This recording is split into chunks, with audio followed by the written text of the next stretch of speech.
everyone, and welcome to this video. Thank you for joining me today. It's Ashee from Crafting with Ashee, and I have this fun Christmas card shaker to share with you.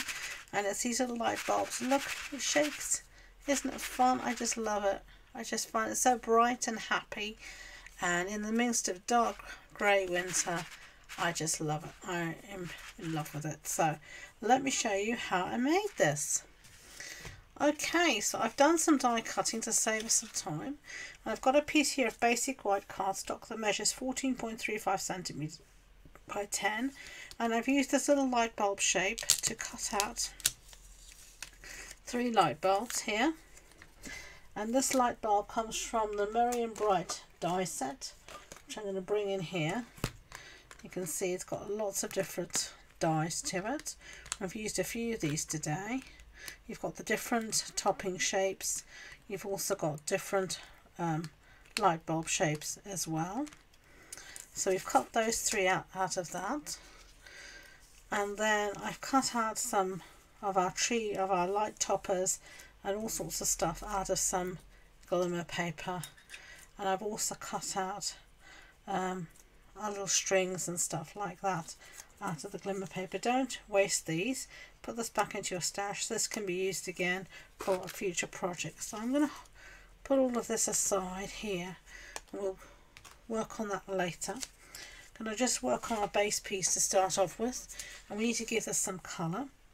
So we're going to be using 3 main colours here, and those are Real Red, Azure Afternoon and Daffodil Delight. I'm going to start off with some Daffodil Delight, I think. And we're going to be using the matching stamp set, which is this one, Merry and Bright. And we're going to be stamping with this little star shape here. So we're just going to stamp all over our background, wherever the fancy takes us. No rhyme or reason to what we're doing. Just go for it. I find stamping like this just wonderful. It's so freeing just to do as you like. Don't think about it, just plonk it down. Okay, I think that's enough yellow. I'm going to bring in my simple chamois. I don't drop it first, so you can clean up between colours. Give it a good clean so you don't want to contaminate. And I love these bright colours here, red, yellow, blue. They are our primary colours on the colour wheel. If you've done colour theory, you'll know that our primary colours in art are red, yellow and blue, and from those 3 colours everything else is made. So they tend to work very well together. They make each other pop.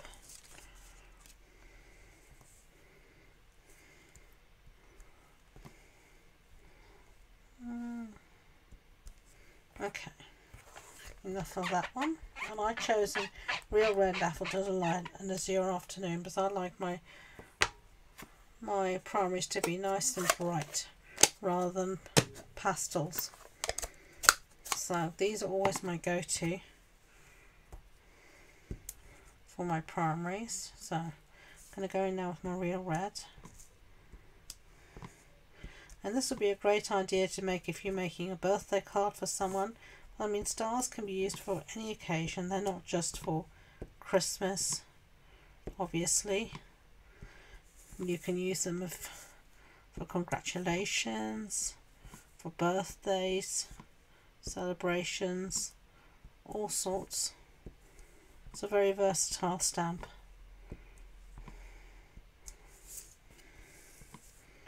I'll just add a few more here. Make sure it feels balanced. Yeah, I think enough is as good as a feast. And look at that. I love stamping my own pattern paper. It is just so cool. You can make it exactly what you want it to be. Okay, so let's close this up before we have an accident. Got a little bit more stamping to do, so let's just get this done and out the way. I'm going to use the you're going to use the phrases Merry Christmas, and we're going to stamp this now in Shaded Spruce. And this is obviously a complementary colour to Real Red, so those two will set off against each other really nicely. There we go, Merry Christmas. Let's set that aside. I'm going to put that, leave it to dry, close up these ink pads and move them out of the way. Now we can work on our base piece here. I'm going to start off by putting some window sheet on the back, some acetate. So I'm going to I've got here a scrap of that, and I'm just going to cut a piece to measure to cover the back. So let me get my scissors. You can obviously use your trimmer to do this, but I'm just going to do it freehand and hope for the best. Yep, that covers it. Lovely. Okay, and be careful when you're working with the window sheet though, because the edges can be sharp and I don't want you to hurt yourself, so just be a little careful. Now I'm going to use some seal, because I don't want glue splodging out around the edges. So let's... Okay, so I just had to put a refill into my seal. I've done that now. Now it's working much better. I've got to the end, so there's nothing left. And I'm just making sure I've got some seal all the way around my piece here, which I have, and then I'm just going to put my acetate down. And there we've got our shiny little window. Lovely. Now I'm not going to put make each of these individual shakers. I'm just going for one long shaker here, and I'm going to use some of our foam adhesive strips, and these are lovely, and if you take the backing off first, they are much more malleable to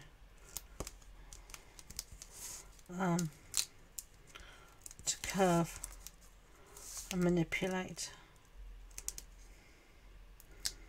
Okay.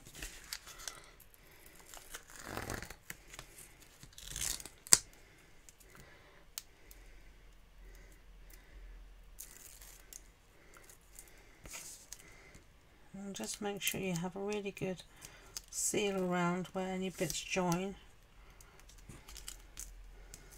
so that you don't have to worry about anything trying to come out. And I'm just going to use up my piece like that. So let's set this aside. Now I'm just going to put some foam tape around all the rest of this, and I'll be back. Okay, so I've put my foam tape down. Now you can fill this in here with whatever you want. I'm going to use a sequin mix that I have in my stash. I've had it for quite a while, so I'm not sure where I got it. But you can use our shaker circles as well. I just really liked this when I saw it in my stash, but I wanted to use it up. And secondly, I love the combination of colours. It reminded me so much of our Stampin' Up colours. Now try and keep all of your shaker mix inside of your shaker window is always a good idea, and not on top of your foam tape. I want to be quite generous with my shaker, so I'm just spreading it out here. I like it to look quite full. I don't want anything stuck to anything if possible. Okay, going to take another piece of basic white. And first I'm going to take the backing off all this foam tape. So let's do that. Well, I don't even know where I got this foam tape. It's another thing from my stash. It's been around for quite a number of years. And when I say number of years, I mean a number of years. Must be over 5 years old or more. So I don't have a clue where I got it.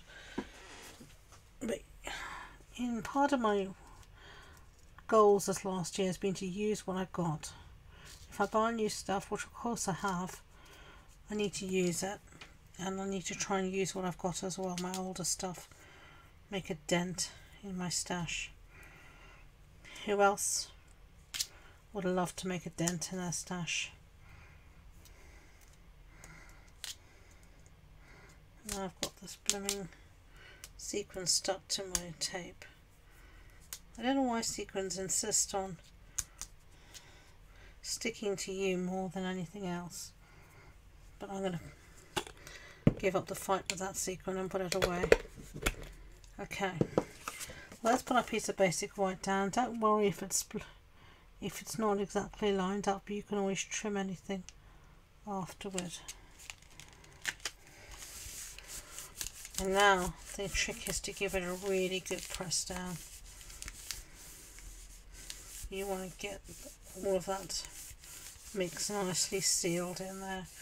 You don't want to get anything coming out. Turn it over and check it out. Hey, look at that. Isn't that fun? And you can still see it's got plenty of place to shake. So my card base on my original here was real red. This time I'm going to use some shaded spruce. Now I have a third piece of basic white, same measurements, and we're going to stick this on the inside. Really simple. Just like that.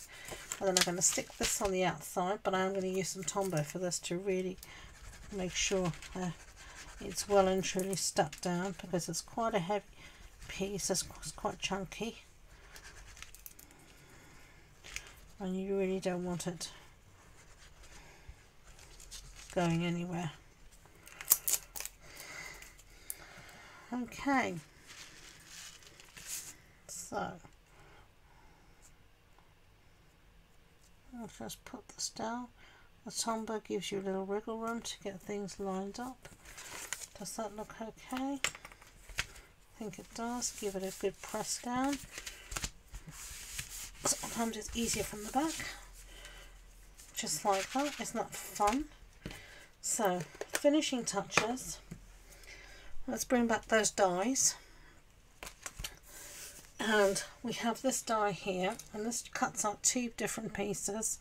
You can just have the basic string, or the string with this little loopy bit, which is what I'm going to use. I'm just going to pop it out of here. Now it is self-adhesive. The self-adhesive backing's already come off. So now you can just pop this down wherever you want it to go. Don't worry, you can always chop off anything that hangs over the edge later. Give it a press down. And then I have these little pieces here, the toppers for our bulb, or you can use these as ornament toppers as well. I'm just going to put this here. Actually, I'm going to bring this a bit. Good thing about the adhesive sheet is that you can, until it takes, you can move it about. So I put this, and I'm going to decide where I want this, so it sort of just comes through. You can see it through the hole. Is what I'm aiming for.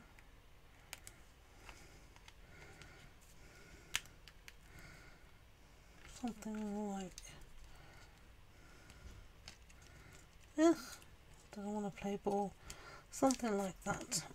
Okay, I'll take another one, and you get two of these dies, so it helps cutting it out. And you can see the backing comes off really easily. And just poke out any bits that need to be poked out. I'm going to pop that down. Give it a good press now when you know you've got it in the place you want it. And the last one here, and I just use some low tack tape to hold things in place, and I just reuse that. So let's move all of that aside and out the way. And last one here. I love how easily the backings come off on this. It really is so easy.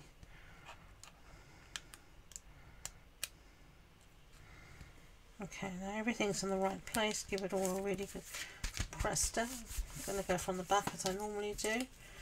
Get rid of these backings. Find my scissors. And I'm just going to snip off anything that's hanging over the edge here, and anything that's hanging over the edge there. So that's what we've got so far. Isn't that fun? And let's see, what else do we want to do? We want to add some ribbon. So this is the Real Red combo ribbon, and you can see I'm nearly finished with this.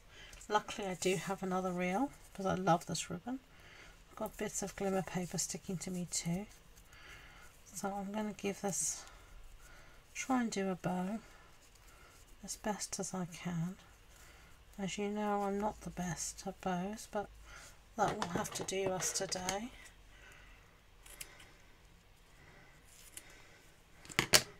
I've got a little bit left, and then I'm going to stick this down with some of my glue dots. Don't have money left. I need to open up a new bag, a new box, I think. I'm going to just put this one here on the top of this center light. Just arrange my tails. What do you think?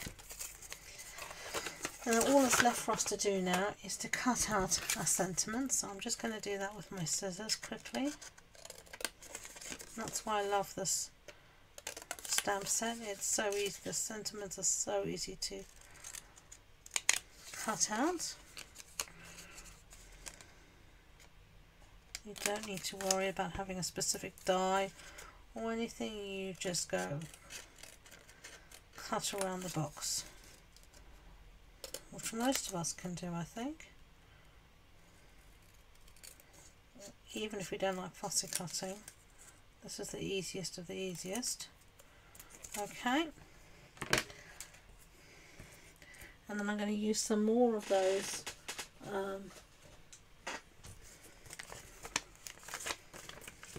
what you call these things, foam adhesive strips. I'm going to put this on the back. You can never have enough dimension.